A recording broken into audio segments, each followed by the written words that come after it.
Bismillahirrahmanirrahim. Assalamualaikum warahmatullahi wabarakatuh. Kembali jumpa dengan Gaung Online Channel, channel yang selalu menyajikan debat-debat spektakuler, menyajikan debat-debat yang lagi viral, pembicaraan antara umat Islam dan Oten, serta video-video lucu dari Oten. Oke teman-teman, jangan lupa di like, subscribe, dan share agar setiap video yang kami upload kalian bisa segera tahu dan segera menonton video kami. Dan terima kasih yang sudah like, komen, dan share. Semoga Allah selalu memberi rahmatnya kepada kita semua. Oke teman-teman, tanpa panjang lebar, segera simak dan tonton video kali ini. Selamat menyaksikan. Bahkan mengawinkan dua ajaran yang sejatinya sangat berbeda, laksana langit dan bumi seakan-akan satu. Jadi ajaran Islam jadi abu-abu dikarenakan penjelasannya itu melahirkan kontroversi. Seperti itu, Ukhti. Ya, udah terjawab ya, Bang Arfe ya. Iya, makasih ya Bang Yuma ya. Soalnya itu tadi kan ada kakak yang namanya Kak Lala, itu kan dipengaruhi sama misionaris, katanya diperlihatkan tentang videonya Buya Syakur itu.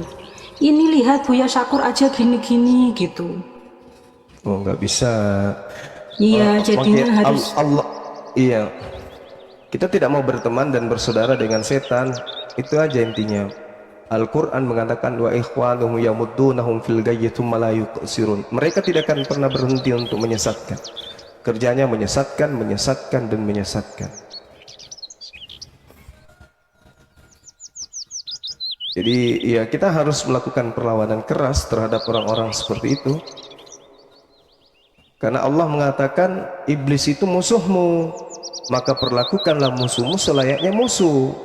Jangan dirangkul, jangan dianggap bahwa musuh itu adalah bagian daripada Islam itu sendiri, bagian daripada risalah para nabi. Seperti itu ya. Jadi kita harus jelas warna kita. Kita muslim, kafir, jangan abu-abu gitu. Karena iblis itu adalah musuh yang nyata. Ya, makasih Bang Zuma, itu saja. Makasih ya teman-teman semuanya. Iya. Udah Sama-sama. meluruskan yang tadi itu buat Bang siapa tadi ya yang bilang maaf ya. Oke. Bukan abang tadi loh yang bilang kalau Buya Syakur itu Islam gitu loh. Maaf ya. Oh, oke. Soalnya kan kita kan umat muslim emang harus punya ada bentengnya kan. Kita kan ahlus sunnah wal jamaah. Jadi kita harus sesuai jalannya ahlus sunnah wal jamaah. Tidak boleh terpengaruh dengan walaupun dia ngomongnya muslim, ngomongnya Islam, tapi kalau tidak sesuai dengan akidah, tidak sesuai ahlus sunnah wal jamaah, itu kita harus menentangnya gitu.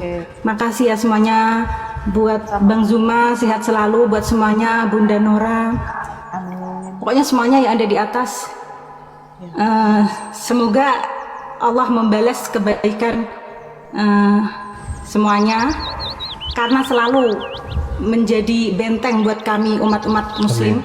Insyaallah. Karena kehadiran Bang Zuma dan teman-teman itu emang semakin memperkuat iman kami.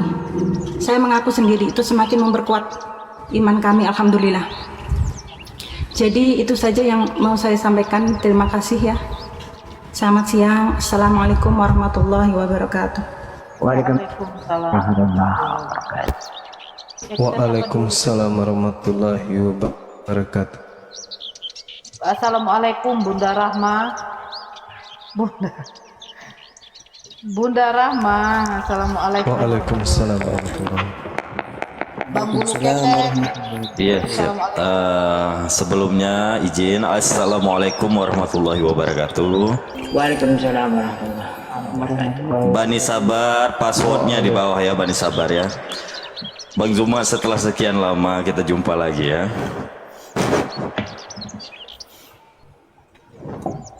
Alhamdulillah. Iya. Seangkatan Ustadz Sugi soalnya. Ya siap-siap. Oke, Bang Juma, ada pertanyaan lagi ini. Gus, sebentar. Bulu ketek? Bang Bulu Saya. ketek? Saya. Bang ketek sehat?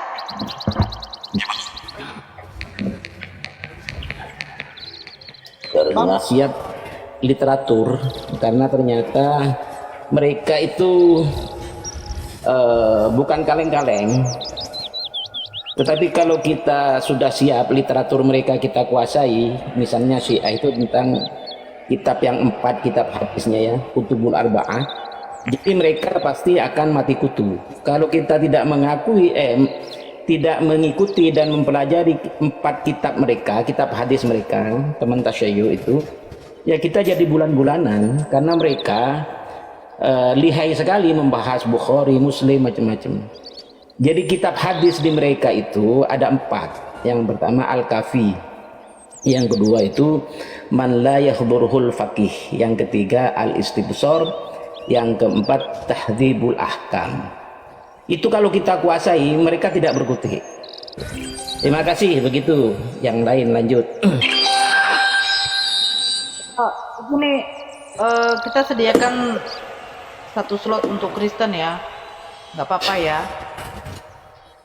Oh, iya, kalau perlu dengan itu, dengan Syiah itu kita hadapi bersama. Ada Abah Suma di sini.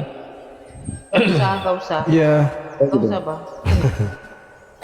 Ya, baik, saya yang turun, cuman saya Ya nggak apa-apa, melanjutkan. kalau ada yang merasa Syiah di bawah silakan naik, ya kan? Naik aja. Silakan, kalau ada. Ya, Iya, kita bahas kita mereka. Iya. Ayo.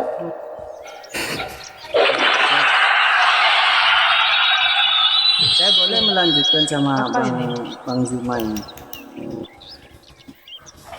Iya bang, silakan Ya, bagus suaramu. sebelum saya turun, Silakan bagus, silakan. Kencangkan suaramu bagus. Ya, Laki laki lo.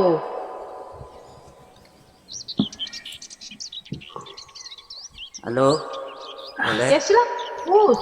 Alamak, Oke. bagus. Jadi gini, tadi kan ini masih masalah pembahasan tentang Bapak itu Bang Juma ya. Jadi saya melihat bahwa inilah kebenaran Al-Quran ya, bahwa Al-Quran itu sudah menyampaikan Nabi Muhammad ini bukanlah Bapak di antara kamu. Jadi istilah Bapak itu memang sudah ada di zamannya nabi-nabi terdahulu, begitu.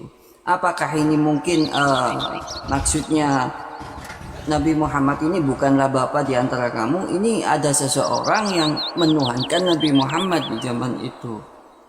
Apakah seperti itu atau gimana, Bang Juma, penjelasannya? iya baik. Al-Quran Al-Ahzab ya,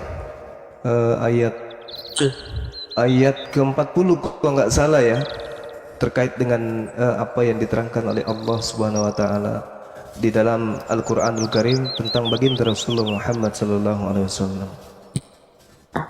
Di dalam ayat ini Allah kemudian menerangkan dengan sangat jelas bahwa maka Muhammadun aba ahadim mir rijalikum walakin Rasulullah wa khataman nabiyyin wa kana Allah bikulli syai'in alima. Nabi Muhammad itu bukanlah bapak dari seseorang di antara kamu.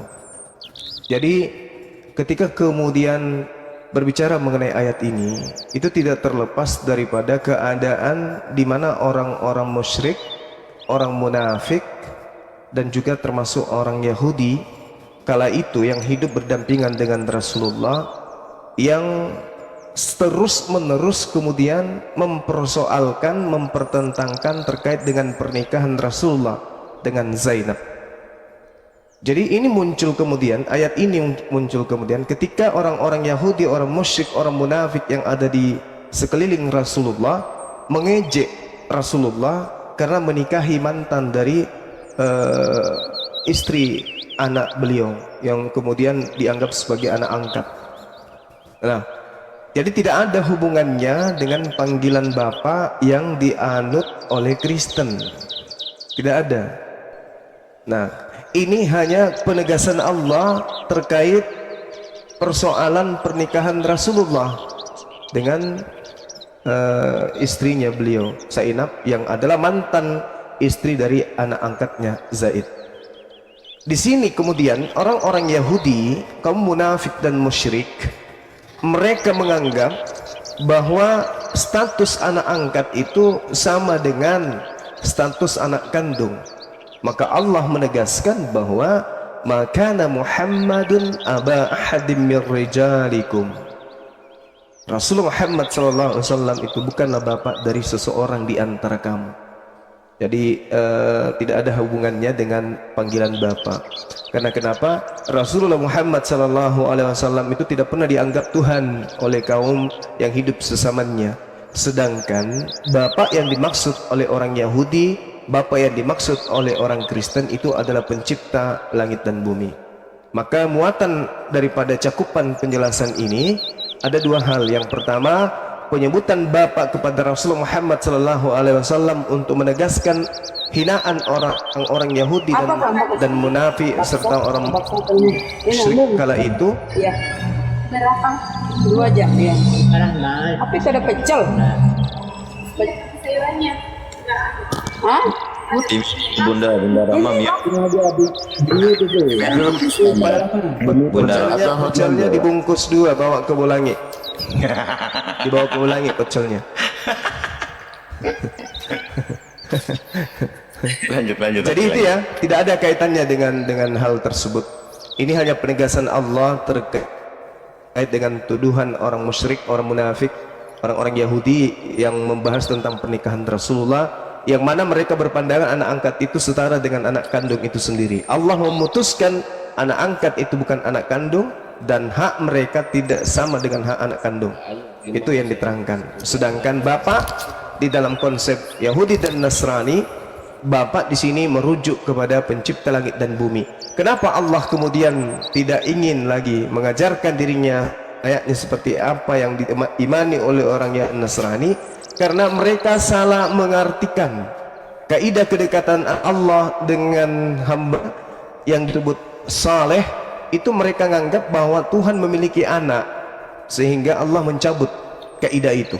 Tidak lagi Allah menjelaskan kepada mereka selain daripada penyampaian Allah kepada baginda Rasulullah, Qul in kuntum tuhibbunallah fattabi'uni, mengikuti Rasulullah. Bukan lagi menganggap bahwa pencipta langit dan bumi itu adalah ayah atau bapak seperti yang ada di Amsal 3 nomor 11 dan nomor 12. Demikian. Oke, terima kasih Bang Juma ya. Bisa tambahin Bang. Keraguan dalam Islam, tidak ada keraguan dalam Al-Quran. Oke, terima kasih semua. Wassalamualaikum warahmatullahi wabarakatuh. Bisa menambahkan. Waalaikumsalam warahmatullahi wabarakatuh. Gus Romli silakan Gus. Terima kasih Abang Gus Zuma. Jadi dari Quran surat Al-Ahzab ayat 40 itu saya sepakat banget dengan Gus Zuma bahwa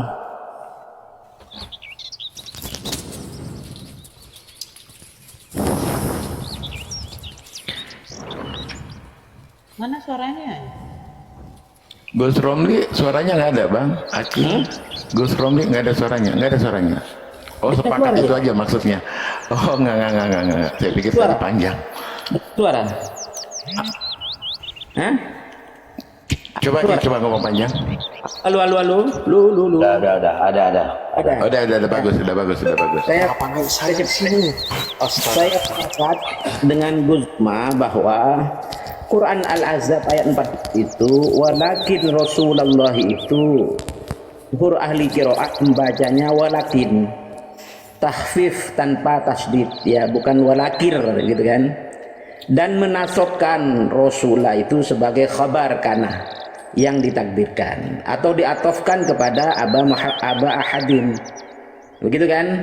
Sedangkan Abu Amr dalam sebuah riwayat membaca dengan tasdid dan menasobkan Rasulullah itu sebagai isimnya, sedangkan khobarnya terhapus atau mahdzuf. Jadi walakin itu bisa dibaca walakin, bisa dibaca walakir, nah, gitu kan. Itu yang pertama.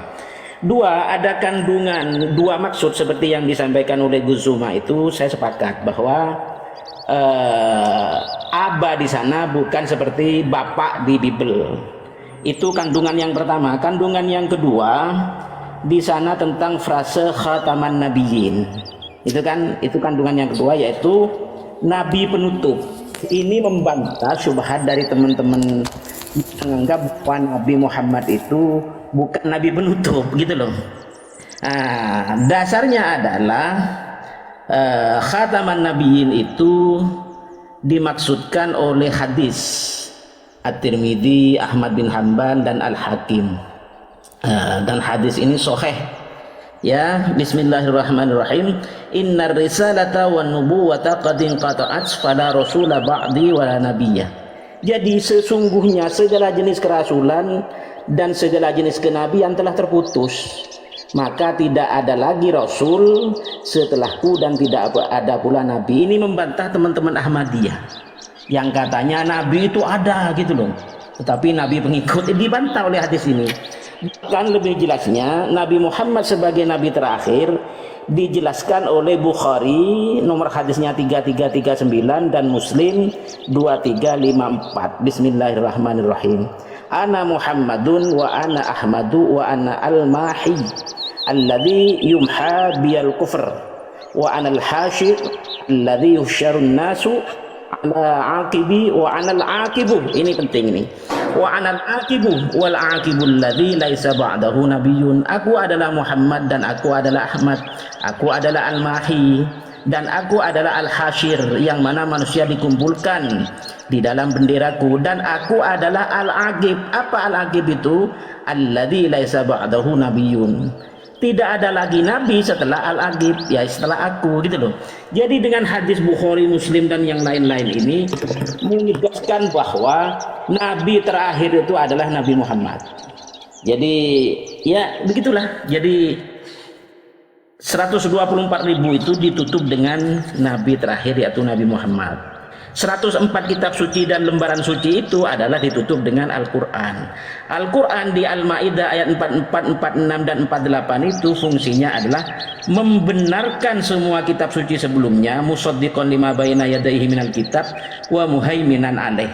Muhaiminan alaih itu artinya aminan alaih, artinya segala informasi kitab-kitab sebelum Al-Quran kalau tidak sama dengan informasi Al-Quran, itulah bukan kebenaran. Kalau sama, itu adalah kebenaran. Jadi bukan Al-Quran itu menjiplak ajaran sebelum Al-Quran, sebelum Islam, tetapi Al-Quran itu sebagai ajaran terakhir adalah membenarkan semua informasi sebelum Al-Quran setelah memuhaiminan, setelah mengkoreksinya, setelah meaminan alaih. Menurut siapa ini? Menurut Abu Hayyan Al-Andalusi dalam kitabnya Al-Bahrul Muhit, kitab tafsir terkenal ini, juz 3 halaman 512. Jadi ini membantah itu Islam menjiplak menurut Yahudi. Enggak, bukan menjiplak, membenarkan setelah mengkoreksinya, begitu. Terima kasih, terlalu panjang Gus Suma kalau saya salah dikoreksi ini. Terima kasih.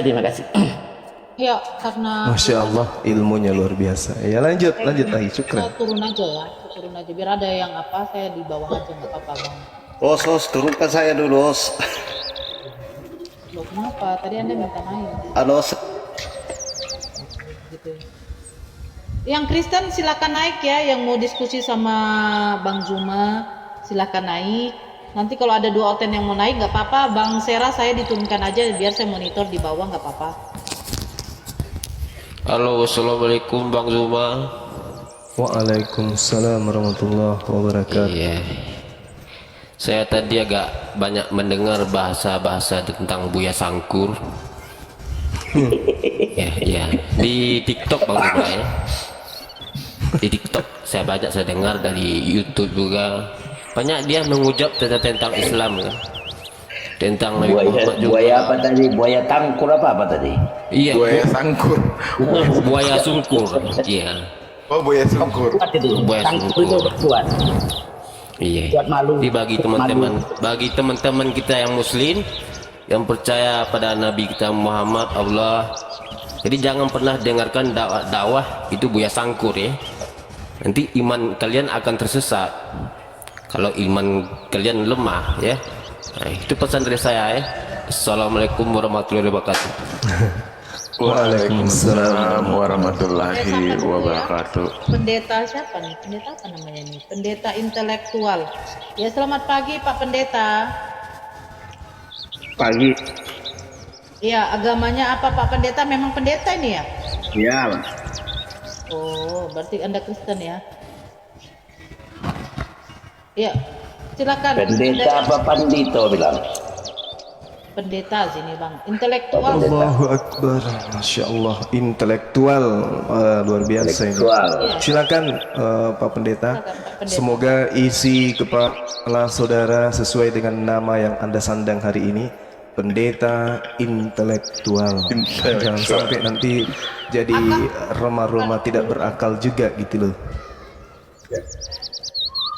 Silahkan saja kalau mau. Begini. Oke, baik. Saya mengawali dari ayat suci Al-Quran. Bismillahirrahmanirrahim. Inna syaitana lakum adu fattakhizuhu aduwan. Sungguh setan itu musuh bagimu, maka perlakukanlah ia sebagai musuh. Setan merasuki Yudas agar Yesus disalibkan. Kenapa Anda tidak menjadikan iblis itu sebagai musuh, tetapi menjadikan iblis itu sebagai sahabat? Maksudnya gimana? Para intelektual dengan mudah diterima oleh orang-orang yang ya tidak perlu memiliki pendidikan yang tinggi memahami. Jadi setan itu musuh menurut Al-Quran. Inna syaitan lakum aduwwum fattakhizuhu aduwan. Setiap tindak tanduk setan Quran menarasikan untuk jangan diikutin. Nah, di dalam kaidah saudara, kasihilah musuh. Musuh itu sebagian adalah setan, juga dari kalangan manusia dan juga dari kalangan setan. Setan itu adalah musuh. Tetapi ternyata ketika ada perintah kasihilah musuhmu, orang Kristen berbondong-bondong pelukan dengan setan. Dalam hal apa? Dalam hal mengajarkan penyaliban. Karena Yesus mati di atas tiang salib itu hadiah dari setan, Pak Pendeta. Orang Kristen tidak akan pernah menemukan konsep keselamatan kalau tidak ada penyaliban. Dan penyaliban ini dihadirkan oleh setan yang merasuki Yudas yang adalah pengkhianat menurut Yesus. Yohanes 6 nomor 70, akulah yang memilih engkau yang 12, satu di antaramu adalah setan. Dan setan ini menghadiahkan anak Maria di atas tiang salib yang menjadi Tuhannya orang Kristen. Silakan pendeta intelektual. Ya, menurut saya metode penyaliban itu asalnya dari mana? Yang kedua, salib itu kan hanya tiang kayu. Yang ketiga, kematian itu kan hanya caranya, prosesnya. Jadi menurut saya itu bukan hal prinsip ya. Bukan di penyalibannya, tapi apa tujuannya dan siapa yang memiliki tujuan. Begitu saja.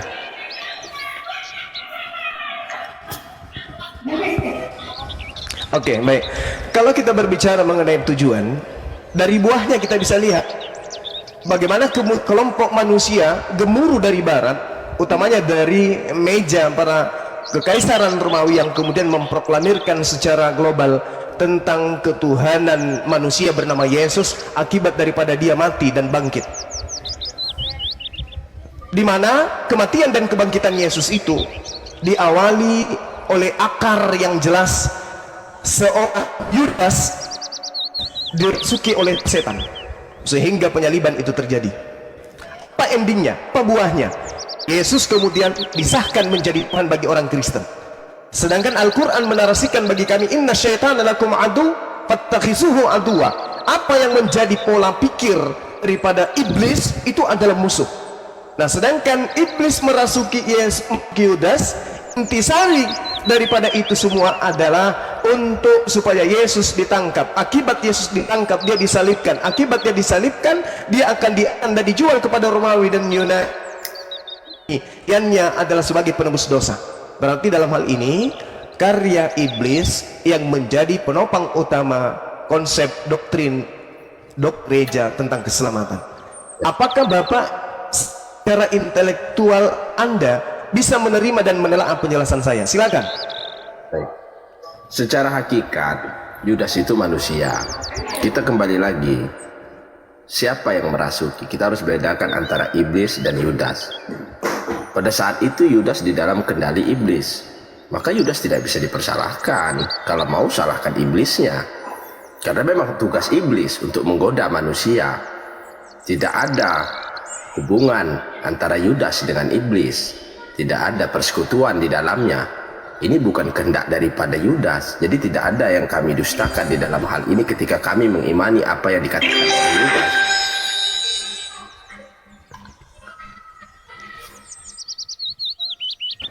Iya, jadi sebenarnya gini Pak Pendeta, kalau saudara pendeta mengatakan yang tidak salah Yudas, yang salah itu adalah iblisnya, saya justru mengatakan iblis pun tak salah,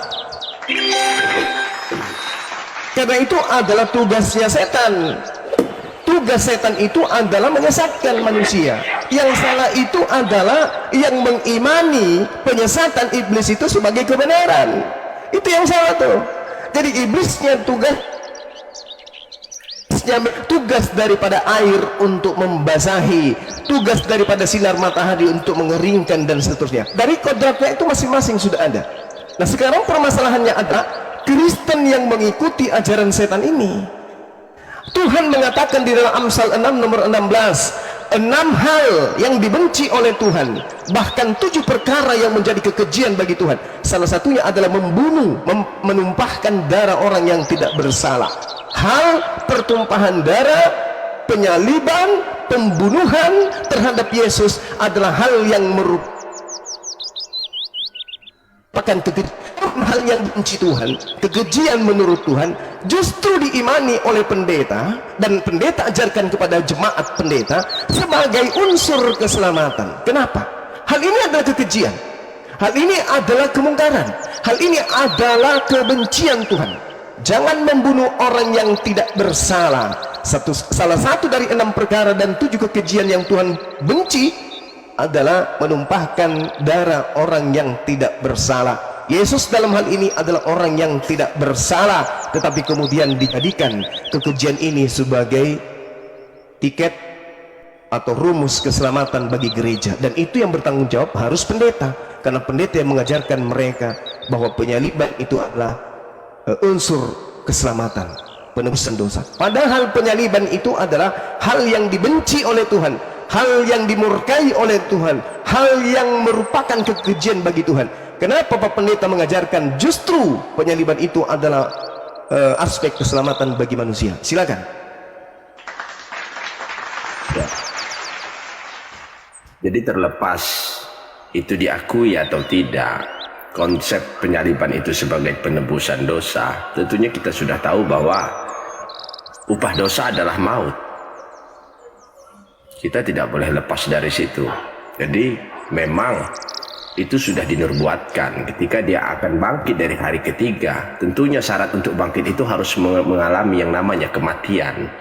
Anda tidak bisa mengatakan dia membunuh dirinya sendiri, kecuali dia harus dibunuh, benar-benar dia mengalami proses secara alamiah mati. Tapi persoalannya tuntutan itu harus dilaksanakan agar bukti-bukti Tuhan memiliki nubuat itu nyata. Makanya proses penyaliban itu diadakan. Itulah peranan manusia, di mana ada yang dikatakan sebab akibat. Tuhan memberikan suatu nubuat, sesuatu yang akan dinyatakan, tentu saja itu sebagai janji yang harus dinyatakan. Oleh karena itu diadakan semua iblis untuk masuk ke dalam Yudas, diadakan Herodes, diadakan semuanya untuk menggenapi janji-janji Tuhan itu. Dan semua sudah terlaksana. Dan itulah syarat untuk mengalami suatu kebangkitan. Dan kebangkitan itu tadi lambang daripada mengalahkan kematian, dan itu diakui oleh seluruh dunia.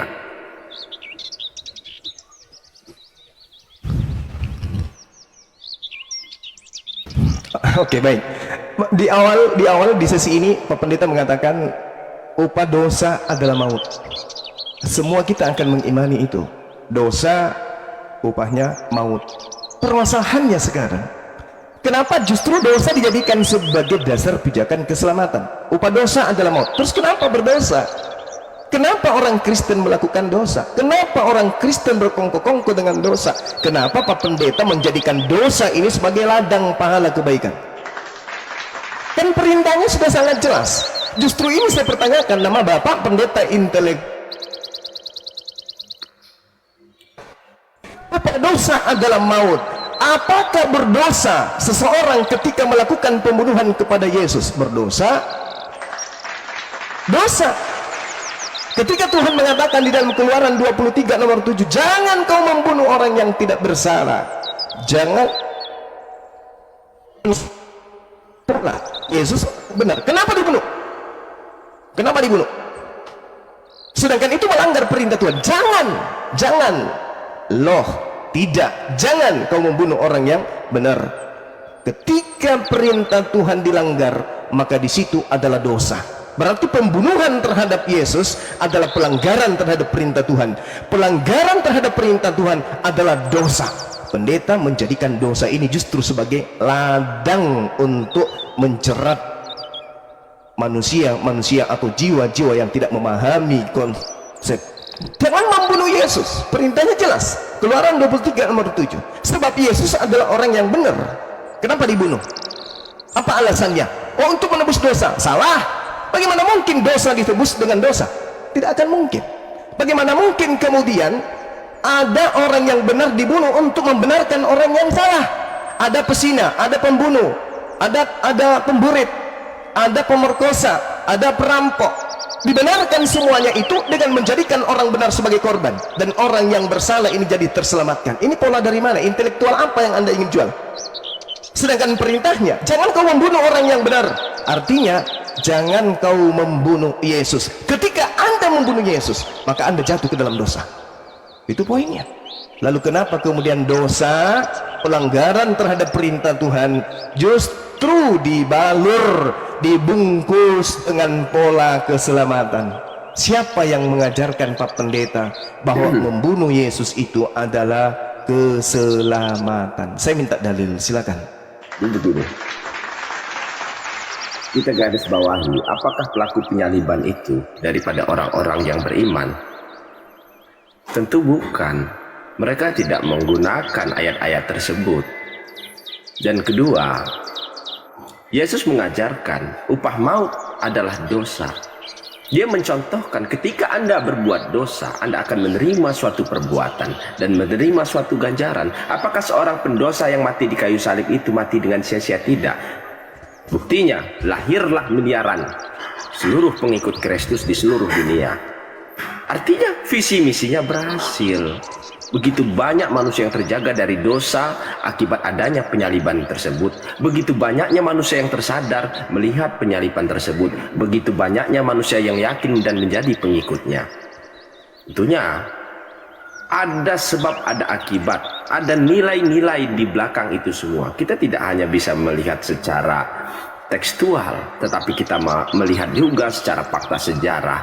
Siapa yang menyalib? Apa tujuannya? Apakah itu ada nubuat? Selain itu, apakah ada unsur politiknya? Semuanya harus kita lihat. Tidak bisa kita melihat dari satu kacamata atau satu sisi pandangan saja. Lahirnya Kristen di seluruh dunia. Oke, baik. Karena apa? Karena hal itu. Ya. Oke, baik. Jadi di Al-Quran maupun di dalam kitabnya orang Yahudi, Tuhan sudah menggariskan tugas iblis adalah menyesatkan. Neraka itu luas, Pak Pendeta. Maka neraka kemudian butuh penghuni. Iblis itu adalah makhluk halus, Pak Pendeta. Dan cara kemudian menyesatkan itu adalah dengan cara halus.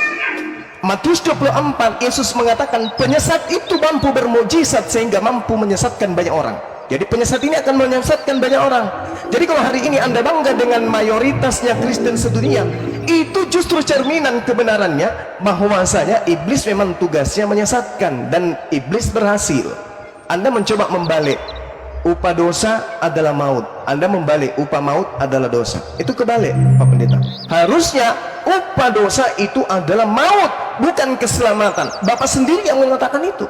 Upah dosa adalah maut. Maka dengan kesimpulan secara intelektual saya katakan, barang siapa yang mengimani dosa sebagai unsur keselamatan, maka mereka semua akan mendapatkan kematian. Mereka semua akan maut. Kesimpulan saya apa dari pernyataan ini? Upah dosa adalah maut. Yang disebut dosa di sini dalam cakupan pembahasan kita adalah pembunuhan terhadap Yesus. Siapapun yang mengimani pembunuhan terhadap Yesus sebagai jalan keselamatan, semua upahnya adalah maut. semua Kristen akan mengalami neraka. Kenapa demikian? Karena orang Kristen hidup di dalam dosa. Apa dosa itu? Penyaliban. Ini poin Pak Pendeta. Secara intelektual saya mencoba untuk merangsang pendeta untuk bisa memfungsikan akal sehat. Baik. Ya. Jadi kita harus bisa melihat dan membedakan dua sisi, saudara.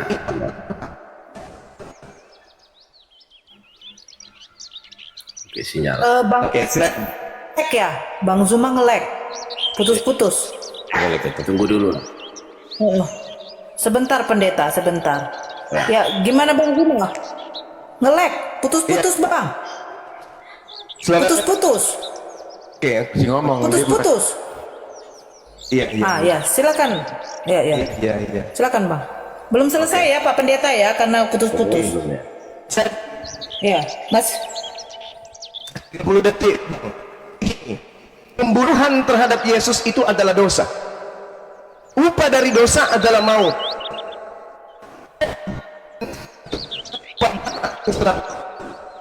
Ketika pembunuhan terhadap Yesus adalah maka semua yang terkait terhadap pembunuhan adalah maut.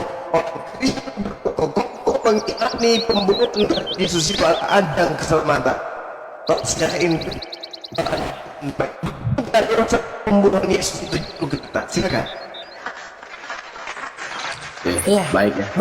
Tadi putus-putus ya, dikondisikan dulu jaringannya Bang Zuma ya. Silakan Saya Pak. bisa menangkap walaupun dia putus ya. Iya. Jadi kita harus bisa melihat dari dua sisi ya. Jangan kita campur adukan antara minyak dan air. Minyak dan air tidak akan bisa tercampur. Walaupun mutiara itu tertimpa kotoran, dia tidak akan bersatu. Jadi begini maksudnya. Kita harus bedakan dua sisi. Siapa pelaku dosa dan siapa dari korban dosa. Pelaku dosa adalah mereka orang-orang yang tidak percaya, orang-orang yang melawan Kristus, orang-orang yang tidak percaya kebenaran, orang-orang yang menentang Yesus itu sendiri, menentang jalan-jalan benar. Itulah mereka seorang yang pendosa. Siapa korban dosa? Ialah Yesus. Dalam hal ini kekristenan tidak pernah mengimani pelaku daripada dosa atau mereka orang-orang yang menyalibkan. Kami tidak pernah memuliakan mereka. Kami memuliakan Yesus yang telah rela mati di atas kayu salib demi menyebarkan kebenaran, demi menyampaikan kebenaran. Apa sebab ya? Penyaliban itu adalah akibat. Sebabnya apa Yesus itu disalib? Dia menyampaikan kebenaran walaupun dia harus mengorbankan nyawanya. Begitu banyak orang yang menentangnya pada saat itu, menentang kebenaran, menentang Yesus Kristus. Tapi Yesus tidak pernah gentar. Dia rela mati, jangankan di kayu salib, dia rela mati dalam bentuk dan cara apapun. Itulah bukti suatu pengorbanan, sumbangsihnya terhadap agama Kristen, ya, terhadap ajaran-ajarannya. Itulah yang kami imani. Apakah ada dikatakan kami mengimani penyaliban? Bukan penyalibannya yang kami imani, tapi sumbangsihnya, pengorbanannya, semua yang dia lakukan, memberikan nyawanya, memberikan kehidupannya, memberikan harkat martabatnya, memberikan hak-haknya sebagai Tuhan. Ya, di situ kita diajarkan bagaimana kita berkorban jiwa, raga, nyawa, semuanya kita korbankan demi kebenaran, apapun resikonya. Nah, penyaliban yang mana yang kita imani? Itulah arti daripada penebusan, menebus segalanya dengan nyawanya, menebus semuanya dengan kebenaran, walaupun dia harus mati dengan darahnya. Dia mengorbankan itu semua untuk kebenaran. Maju terus, pantang mundur. Itu judulnya. Udah, Bang Juma masih nge-lag atau saya lanjutin Bang Juma? Karena pernyataannya agak... Oke. Oh, silakan. Iya. Apa tadi bisa diterima? Jadi gini Pak Ya, siap. Kalau saya analogikan, ada seorang pencuri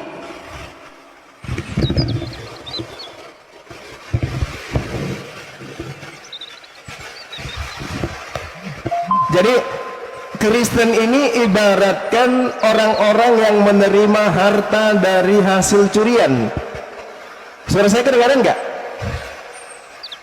teman-teman? Aman. Kedengaran. Iya. Jadi ada pelaku kriminal melakukan pencurian, perampokan, harta rampasannya, hasil rampokan bagikan kemudian kepada orang-orang Kristen. Jadi dia menghujat teori dari praktek pencurian itu, mereka hujat. Kami tidak beriman kepada tindakan pencurian, tetapi kami menikmati hasil curian. Itulah Kristen. Itulah Kristen. Pembunuhan terhadap Yesus itu adalah dosa, tetapi dosa ini dijadikan sebagai oleh-oleh. Ya, dengan cara melilit lidah. Kami tidak mengimani penyaliban, yang kami imani adalah pengorbanan. Padahal tanpa penyaliban, tanpa setan, tanpa iblis, tanpa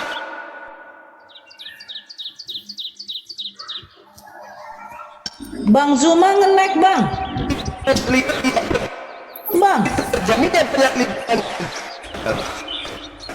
Bang, putus-putus, Bang. Dia masih ngomong. Bukan ngomong tapi putus-putus. Iya, dia masih ngomong. Bang Zuma nge-lag, Bang. Bang, nge-lag, Bang. Monitor, Bang. Bang Zuma nge-lag. hujan deras. Oh ya. Oke. Oh ya, dikondisikan dulu Bang Zuma. Silakan Bang Bulu Ketek. Ya, sedikit mohon maaf, izin Bang Juma kalau saya tidak sopan, saya ambil alih. Jadi mungkin Pak Pendeta Intelek ini tidak paham tadi yang dipertanyakan. Sebentar, saya bacakan dulu narasi-narasi Anda, statement-statement Anda ini. Di jam 12.10 waktu Indonesia Barat, Anda mengatakan penyaliban itu hanya proses. Salib itu cuma tergantung pada pohon itu ya, narasi Anda. Di jam 12.12 Anda mengatakan tidak ada hubungannya Yudas dengan iblis. Dan di jam 12.15 Anda mengatakan upah dosa adalah maut. Anda mengutip dari Roma pasal 6 ayat 23. Di jam 12.20 Anda mengubah lagi. Yesus mengajarkan upah maut adalah dosa.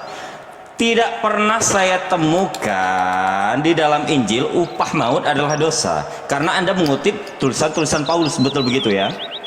Benar begitu pendeta intelektual di dalam Roma pasal 6 ayat 23 ya? Benar begitu? Upah dosa adalah maut ya. Ya, itu di mana Anda ambil? Di dalam, kebetulan saya hafal sekali itu. Di dalam Roma pasal 6 ayat 23 ya, betul seperti itu ya. Baik. Jadi ketika Bang Zuma tadi menjelaskan jika penyaliban itu adalah ketetapan dari Elohim, karena disebutkan dalam Galatia 3:13, Yesus menjadi kutuk karena kita, sebab terkutuklah orang yang tergantung pada tiang salib. Betul begitu ya? Atau saya bacakan secara jelasnya. Kristus telah menebus kita dari kutuk hukum Taurat dengan jalan menjadi kutuk karena kita, sebab ada tertulis, terkutuklah orang yang tergantung pada kayu salib. Betul begitu? Dalam Galatia 3:13. Ya. Nah, pertanyaan Bang Juma gini, simple tadi. Ketika penyaliban Yesus adalah ketetapan dari Elohim atau Yahweh, berarti iblis di sini mempunyai peran penting untuk konsep penebusan dosa orang-orang Kristen, betul? Benar? Ya. Benar tidak? Ya, lanjutkan saja narasi Baik. Anda. Nanti saya tanggapi. Baik. Tidak Karena bisa gini. Anda memaksakan Baik. harus sebetulkan. Tidak, sabar. Gini. Karena di dalam Matius 6 ayat 24 sampai 25, ayat 24 saya bawa. Ini di Injil saya ini redline, Pak. Perkataan Yesus atau tinta merah. Anak manusia memang, ini perkataan Yesus ya, anak manusia memang akan pergi sesuai dengan yang tertulis tentang dia. Akan tetapi celakalah orang yang oleh anak manusia itu diserahkan. Adalah lebih baik bagi orang itu sekiranya ia tidak dilahirkan. Ketika memang konsep penebusan dosa ini yang menurut Kristen adalah ketetapan dari Yahweh atau Elohim, lalu kenapa Yesus menghardik Yudas? Lebih baik ia sekiranya tidak dilahirkan. Bukankah Yudas juga memiliki peran penting untuk konsep penebusan orang Kristen? Meskipun Anda berkata tadi bahwa tidak ada hubungannya Yudas dengan iblis di jam 12.12 waktu Indonesia bagian barat. Walaupun iblis memasuki Yudas, bukankah iblis dan Yudas memiliki peranan penting untuk konsep penebusan dosa kalian? Ya. Terus? Pertanyaan saya gini aja, simpelnya aja. Apakah iblis menyerahkan Yesus atau masuk ke dalam Yudas adalah ketetapan dari Elohim? Itu aja. Iya, tentu saja. Berarti iblis memiliki peranan penting. Manusia. Berarti iblis memiliki peranan penting untuk konsep penebusan dosa. Ya, itu memang sudah tugasnya.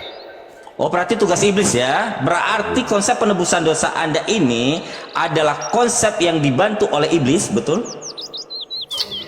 Ya, lebih tepatnya bukan dibantu, memang sudah tugas. Berarti Tuhan menugaskan iblis untuk mengorbankan anak manusia yang tidak berdosa itu untuk konsep penebusan dosa. Anda mengakui iblis di sini paling berjasa? Tidak ada jasa kalau bagi tugas. Jika tidak ada jasa, bagaimana seseorang bisa bertugas? Sesuatu orang bertugas, ketika orang melakukan sesuatu, pasti akan ada hasil dari segala sesuatu. Betul tidak? Tugas itu adalah kewajiban, saudara. Ketika ada kewajiban, maka ada hak, maka ada sesuatu yang diperoleh dan ada sesuatu yang dihasilkan, betul? Ya. Baik, berarti di sini ketika kewajiban iblis adalah menyerahkan Yesus untuk konsep penebusan orang Kristen, berarti betapa berjasanya iblis, betul? Kan sudah dikatakan itu memang tugas. Jika tugas dan kewajiban, apakah dia tidak berjasa?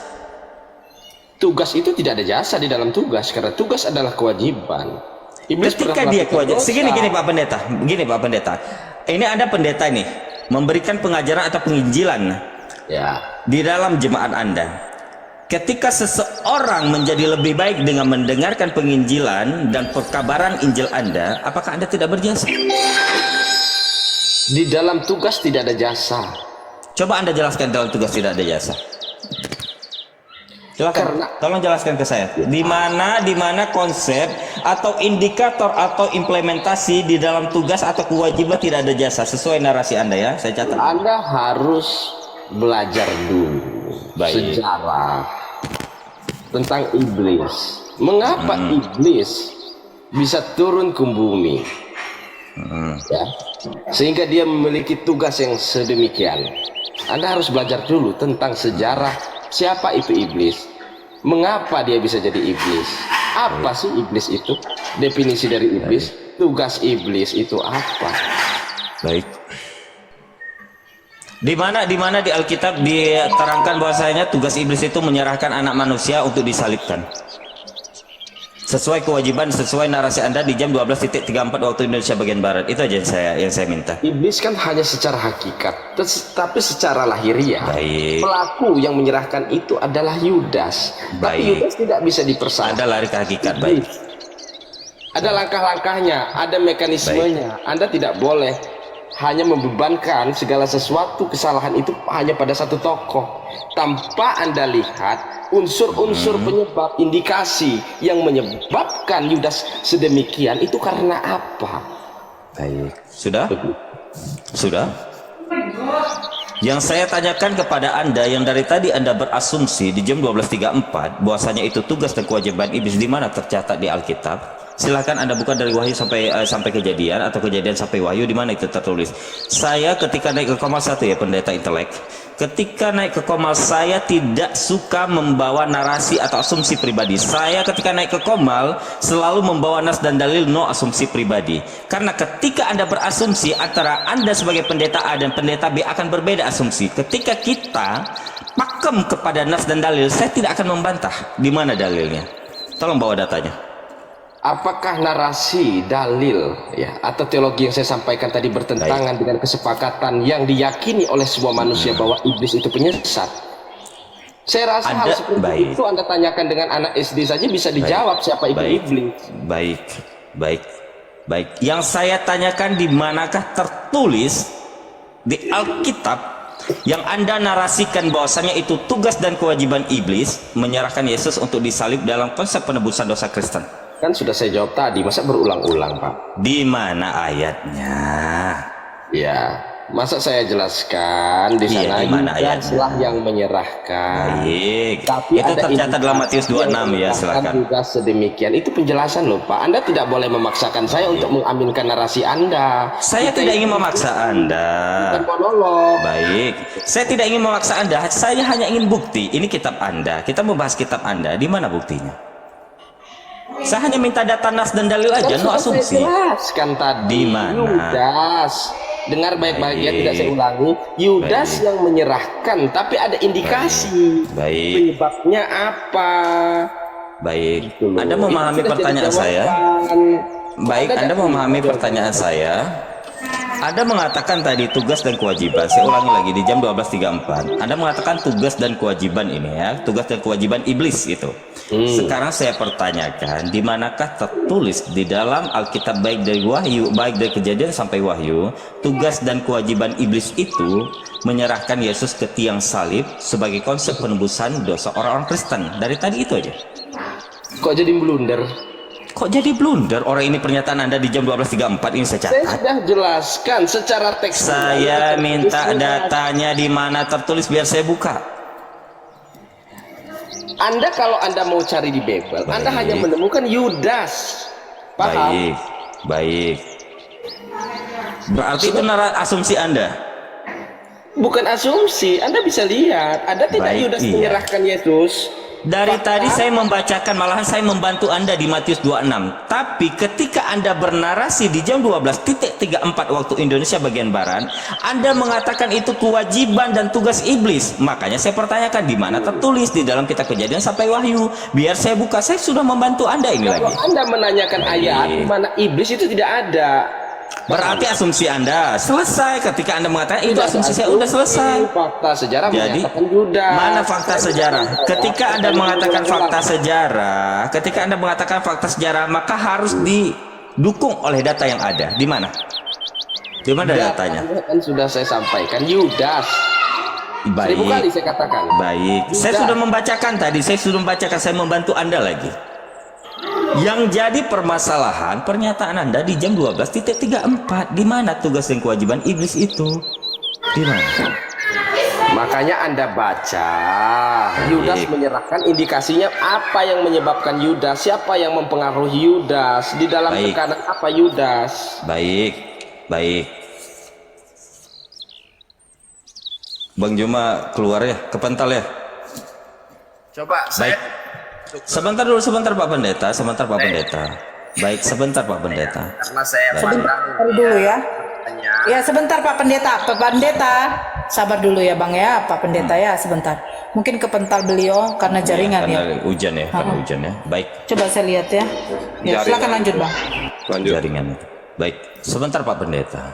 Oke, saya ikut narasi Anda kepada Yudas. Lalu kenapa ketika itu memang tugas dan kewajiban Yudas menurut narasi Anda, jika ini kewajiban atau tugasnya Yudas, kenapa Yesus malah menghardik tugas dan kewajiban Yudas itu ketika di dalam Lukas 24 dicatat pernyataan Yesus, anak manusia harus diserahkan ke tangan orang-orang berdosa dan disalibkan dan akan bangkit pada hari ketiga. Silakan Anda baca Lukas 24 ayat 6 sampai 7. Pertanyaan saya, jika itu memang tugas dan kewajiban Yudas menurut narasi Anda di jam 12.34, lalu kenapa Yesus di dalam Matius 26 ayat 24 mengatakan atau menghardik Yudas adalah lebih baik bagi orang itu sekiranya ia tidak dilahirkan? Silahkan. Ya. Sebenarnya pernyataan itu bukan dilontarkan untuk Yudas, tapi untuk mereka yang melakukan penyaliban tersebut. Karena Anda tidak bisa menyalahkan Yudas, karena Yudas bukan di dalam kendali kesadarannya. Paham? Baik, saya bacakan biar Anda paham ini. Anda ada Alkitab, saya bacakan ini ayatnya. Anda tidak paham mungkin. Saya bacakan lagi Matius 24 ayat 26. Anak manusia memang akan pergi sesuai dengan yang tertulis tentang dia. Saya baca pelan-pelan. Akan tetapi celakalah orang yang oleh anak manusia itu ia diserahkan. Siapa yang menyerahkan Yesus? Anak manusia mana? Yang dimaksud dari situ adalah pelaku penyaliban. Baik, saya bacakan lagi biar Anda paham. Oke. Anak manusia memang akan pergi sesuai dengan ada yang tertulis tentang dia. akan tetapi celakalah orang yang oleh anak manusia itu ia diserahkan, adalah lebih baik bagi orang itu sekiranya ia tidak dilahirkan. Oke. Apakah tersangka intelektual selain daripada Yudas tidak Anda perhitungkan? Baik, siapa tersangka intelektualnya? Herodes. Baik. Apakah mereka Lalu yang baik, pasukan baik, itu tidak Anda hitung? baik, Ada baik, berapa orang atau ada berapa tersangka yang terlibat di dalam kasus penyalipan tersebut? Apa itu baik, tidak Anda perhitungkan? baik, Anda baik, tidak bisa baik, dong menghardik saya dengan satu baik, kalimat yang baik, sangat dangkal. baik. Siapakah yang mencium Yesus yang mengatakan salam Rabi lalu menyerahkan dia? Siapa, nak? Siapa? Siapakah yang maju ke depan mengatakan salam Rabi, mencium dia lalu diserahkan? Orang yang kucium itu yang kuserahkan. Siapa, nak? Ayo baca. Ya, pinter, udah mulai pinter nih. Terus? Lalu siapakah yang menyerahkan dia? Yudas. Ya, yang menyerahkan dia tokoh utamanya siapa? Ya. Siapa?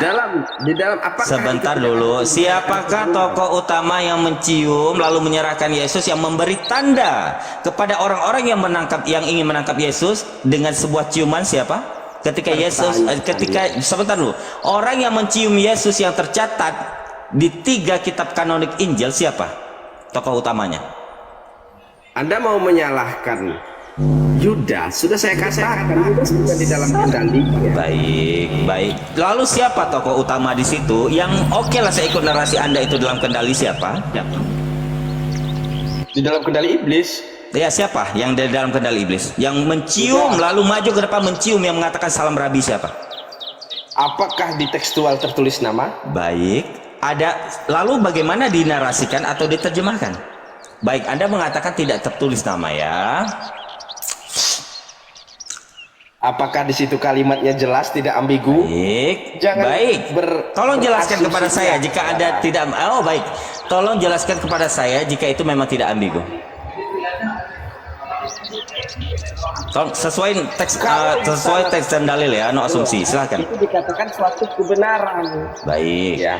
Tapi kalau di sana tidak tertulis, Anda juga tidak bisa berasumsi atau berspekulasi. Di mana yang tidak tertulis? Di mana yang tidak tertulis? Di mana yang tidak tertulis dengan jelas tokoh namanya, pelakunya, tersangkanya? Baik, tolong jelaskan kepada saya di mana. Di ayat tersebut yang saya pertanyakan, apakah Anda di ayat mana yang Anda pertanyakan? Yang Anda pertanyakan tadi kan sudah jelas. Baik, Matius 26, baik. Iya, penyerahan. Masalahnya di situ tertulis tidak namanya. Baik. Lalu siapakah yang menyerahkan di ayat yang lain? Tokoh utamanya siapa? Kalau tidak ada nama, Anda tidak boleh berspekulasi, bro. Lalu siapa yang harus spekulasi sesuai Matius 26 itu? Ya, menurut Anda siapa? Anda punya hak untuk memilih. Lalu menurut Anda siapa? Pribadi. Baik, lalu menurut Anda siapa?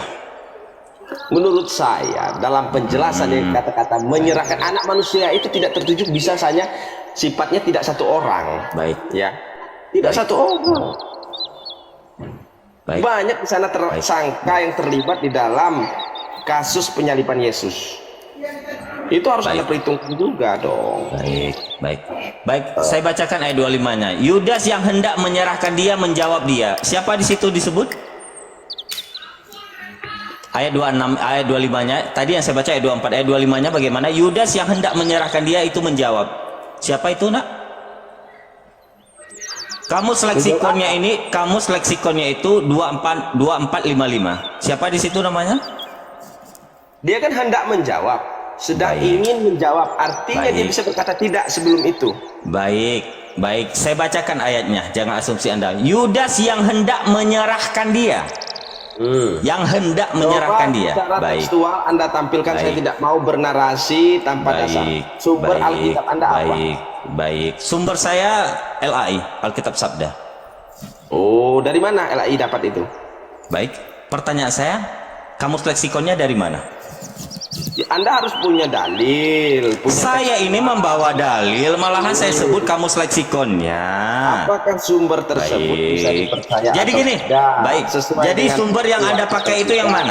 Jadi sumber yang Anda pakai itu yang mana? Tolong tunjukkan pada saya di mana, biar saya buka. Di mana sumber yang Anda pakai? Tolong sebutkan pada saya.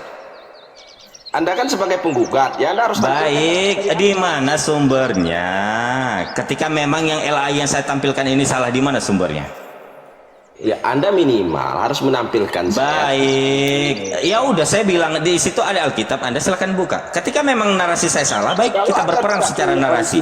Teks, Anda tidak bisa menyatakan itu satu kebenaran. Baik. Ketika memang tidak ada secara original teks, lalu bagaimana di Lembaga Alkitab Indonesia menampilkan kamus leksikon, nomor kamus leksikonnya 2455. Iodas di situ. Pertanyaan secara itu versi Greknya. Kamu berikan kepada LAI bukan kepada saya. Baik. Lalu baik. Ketika memang LAI kamu salahkan, yang kitab mana yang kamu pakai biar kami buka? Tentu saja apa yang saya sampaikan. Yang mana kitabnya? Dari tadi muter ke sana kemari. Nah, yang mana kitabnya biar saya buka? Intinya apa ini? Yang mana kitabnya? Ketika kamu menyalahkan LAI ini, nggak ada nih kata Yudas di situ. Kamu istilahnya tidak baik. Ketika kamu tidak menyalahkan, kitab mana yang kamu pakai? Kitab mana yang kamu pakai? Kan saya tidak memiliki baik original teks. Iya, kalau baik. Anda mau menggugat, Anda baik punya original teks. Baik. Ya, lalu yang mana kitab yang mana yang tidak ada original teks, yang tidak ada kata Yudas di situ? Biar saya buka di sini. Yang terbitan mana? Boleh. Silahkan dikatakan. Ini kebetulan. Iya baik. Saya udah sebutkan original teksnya. Ada kata Yudas. Malahan kamus leksikonnya ada Yudas. Jadi biar nggak narasi. Baik. Saya nggak bisa menampilkan. Coba Anda buka di situ ada. Siapa yang bisa menampilkan? Bisa? Data Enggak. Ini saya baca ini. Baik. Ada. Tolong host siapa yang bisa menampilkan data karena saya hanya satu perangkat ini. Ternyata Anda dari tadi cuman baik. Anda baik. Silakan Anda sebutkan di mana kita mana. Bang Ardiansyah bisa? Ya, apa ini yang harus saya bantu? Gini. Di Matius 26 ayat 25. Jadikan Bang Ardiansyah besar host karena saya nggak bisa membuka. Bentar. Saya nyambungkan perangkat dulu ke wifi ya. Baik. Baik. Jadi Anda meminta tadi kan? Saya tidak pernah keluar dari teks ayat dan dalil. Silakan tolong jawab nanti di manakah Alkitab yang Anda baca? Matius berapa? Matius 26 ayat 25, Bang. Ada kata Yudas nggak di situ? Sebentar. Teks ya. Matius 26 ayat 25. Ada kata Yudas nggak di situ? Sebentar, saya buka dulu ya. Ada kata Yudas ya? Iya. Kamus leksikonnya ada Bang ya? Versi paralelnya. Coba dibuka. Versi paralel. Saya tahu dia mau lari kemana, saya tahu. Ini Yudas ada. Yudas ya, 2455 ya. Yes, oke. Saya buka ya di sini ya. Boleh. Ini maksudnya apa? Maksudnya mau ke mana ini arahnya? Enggak, jadi dia mengatakan tidak ada disebutkan salah satu tokoh gitu, tapi ada di situ Yudas. Klik aja Bang, versi paralel kata Yudasnya aja klik. Ini apa Yudas. ini bacanya Pak Pendeta? Pak Pendeta kan bisa bahasa Yunani. Ini apa Pak? Pak, saya mau original teks yang sampai. Oke. Kita bukain nggak apa-apa. Ya. Bapak mau original teks dari Mesorah atau dari Septuagint? Jawab. Bolehlah dari salah satunya. Oke, baik. Saya gitu ya. Baik. Bang Ardi, saya serahkan pada Anda dulu ya. Saya istirahat sebentar ya. Silakan. Baik Pak. Baik.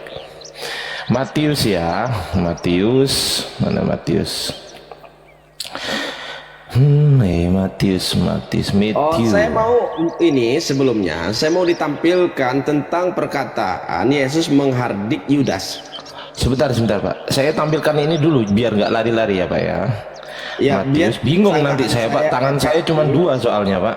Benar, tadi dia Matius mengatakan bahwa Yesus menghardik Yudas. Sekarang saya minta ayatnya di mana? Baik Pak. Baik. Matius 26:25 ya. Ini Matius 26 ya Pak ya. Kelihatan ya? Matius 26 ya. Oke, di sini bahasa asli 26:25. 25. Ini. Bentar dulu. Itu Bang kata Yudas tuh ada Bang. Nah tuh segede gaban kata Yudas tuh. Coba dibaca dulu Pak. Saya mau di situ dijelaskan dulu. Ini dibaca dulu Pak. Setelah dibaca, setelah Bapak baca, iya setelah dibaca kan katanya nggak ada kata Yudas. Setelah dibaca nanti saya jelaskan. Saya bantu jelasin nanti. Ya. Silakan Pak, dibaca dulu Pak. Ya itu sudah jelas. Saya sekarang mau tahu di mana. Tunggu dulu Pak, dibaca dulu Pak. Perkataan Yesus tadi coba dipertanggungjawabkan dulu. Iya, ini di menghardik itu di mana? Sabar Pak, sabar. Saya kan disuruh buka ini tadi. Ya. Matius 26:25. Nah, ini sudah saya buka. Sekarang Bapak Anda buka terjemahnya. sabar. Coba dibuka terjemahnya. Sabar Pak.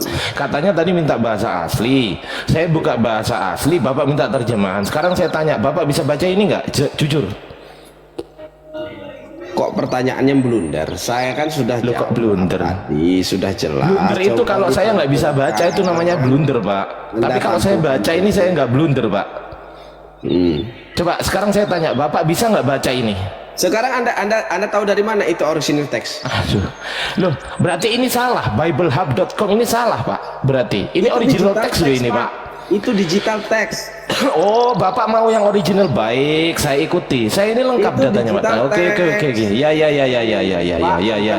Ya. Ini banyak ribuan. Jangan tunjukkan kalau. Baik Pak. Baik. Kita baca original teksnya ya Pak. Nah, baik Pak. Kita cek teman-teman di original teksnya. Repot amat. Udah tahu original teks itu masih disalahkan, heran saya ini. Matius 26 25. Oke ya. Mana Matius sih 26. Pak Ustadz Juma kabur ya? Diam dulu Pak. Diam ya Pak ya. Nah, ini Matius 26 25. Kita ke ntar dulu. 26. Ini.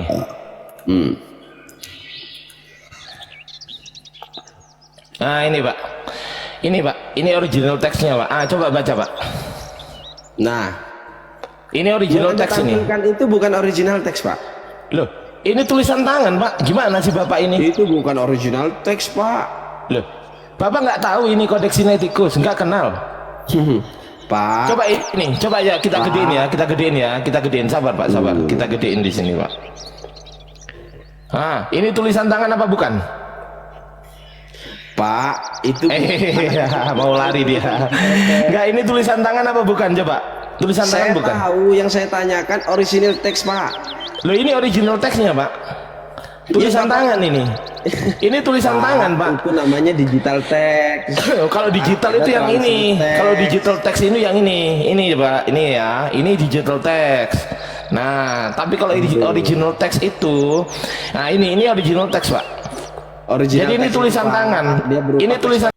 Alhamdulillahirabbil alamin. Demikian saudara-saudara muslim yang dirahmati oleh Allah, akhir dari perdebatan kali ini. Semoga kita selalu bisa menyajikan video-video terbaik buat kalian semua. Akhirul kalam. Wassalamualaikum warahmatullahi wabarakatuh.